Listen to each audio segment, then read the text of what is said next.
A terra que ensina. Há muito tempo, num vilarejo cercado por montanhas e campos esquecidos, havia uma terra que parecia viva. Os mais velhos diziam que ela ouvia os passos de quem a cruzava e que só florescia para quem se aproximava com o coração aberto. Mas o tempo passou e as pessoas foram se afastando. O ritmo da vida moderna levou os jovens para longe, e a terra, antes fértil, foi ficando seca, silenciosa. Até que um dia, uma mulher chamada Lia voltou. Depois de anos trabalhando na cidade, exausta e vazia, ela decidiu retornar às origens, à pequena fazenda de seu avô, onde ainda havia um pedaço daquele solo antigo. Nos primeiros dias, tudo parecia morto. As sementes não brotavam, o vento trazia poeira, e o silêncio era tão profundo que parecia pesar sobre o peito. Mas Lia não desistiu. Todas as manhãs, ela se ajoelhava e falava com a terra, não como quem espera respostas, mas como quem conversa com uma velha amiga. E foi então que as lições começaram. A primeira veio com a chuva tardia. Tudo tem seu tempo. A segunda, com o broto que nasceu torto, mas floresceu mesmo assim. Nem sempre o caminho é bonito, mas pode ser verdadeiro. E a terceira, com o solo rachado que se abriu apenas depois de um trovão.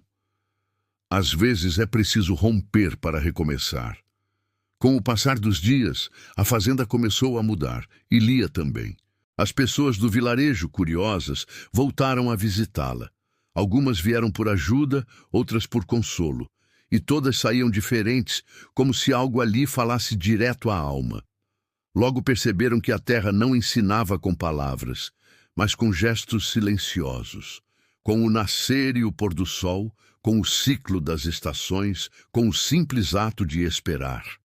E assim, o vilarejo voltou a viver. Não porque alguém trouxe tecnologia ou riquezas, mas porque alguém ouviu o que a natureza tentava dizer o tempo todo.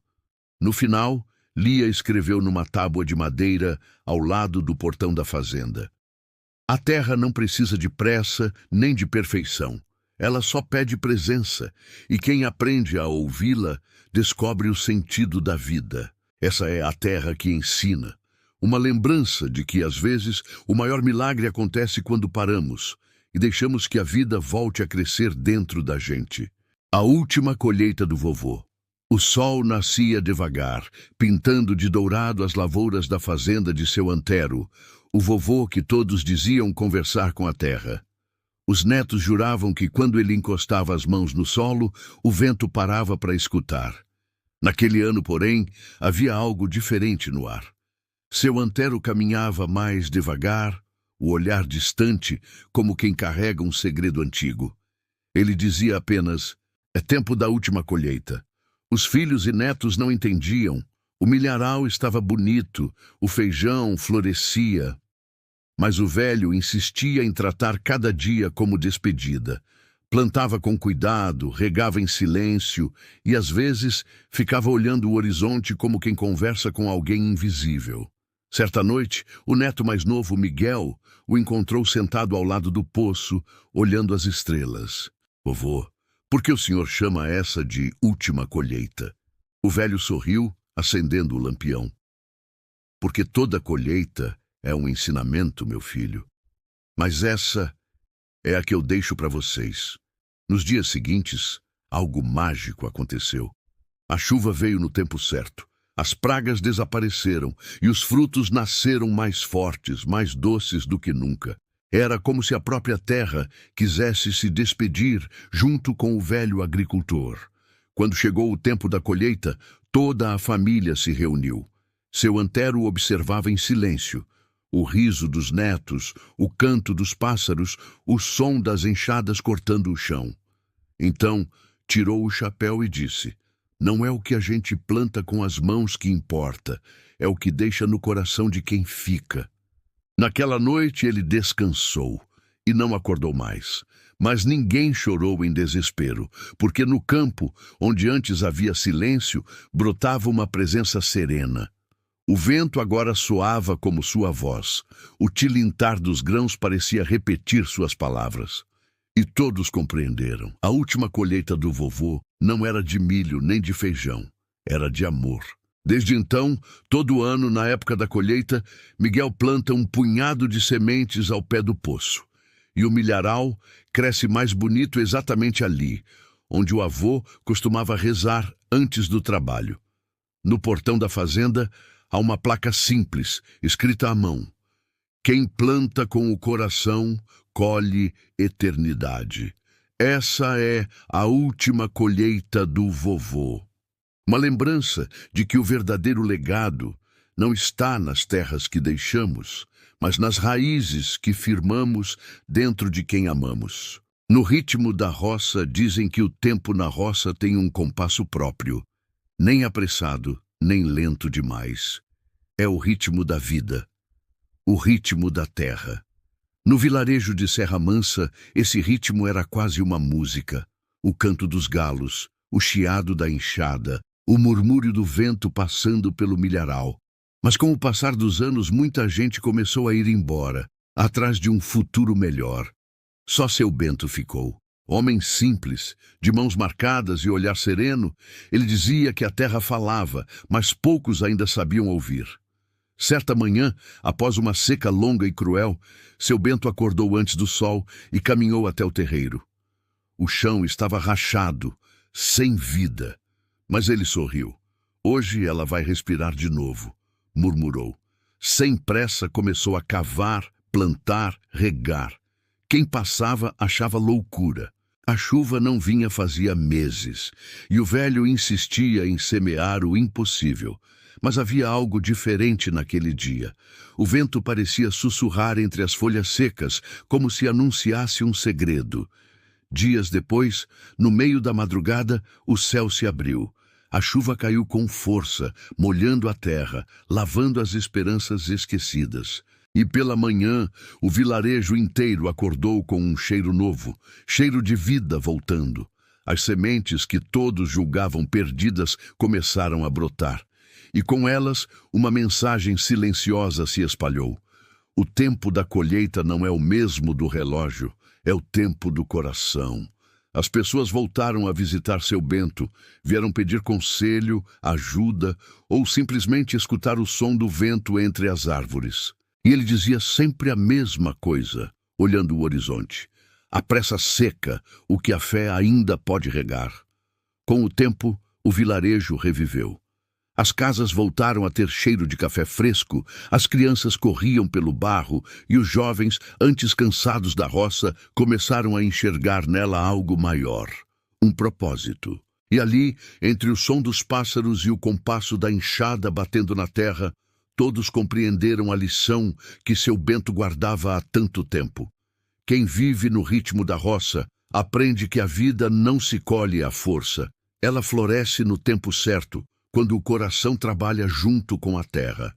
Essa é No Ritmo da Roça, uma história sobre o poder da paciência, da fé e da simplicidade. Porque às vezes, para seguir em frente, é preciso primeiro aprender a caminhar devagar.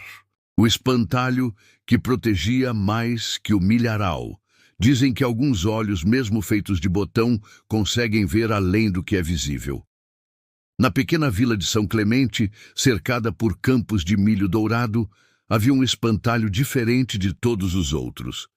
Ele fora feito não por um fazendeiro, mas por uma criança, um menino chamado Tomás. Tomás tinha apenas 9 anos quando perdeu o pai, um homem simples que sempre dizia, promessa feita de coração, o céu escuta. Antes de partir, o pai pediu ao menino que cuidasse da plantação e da mãe.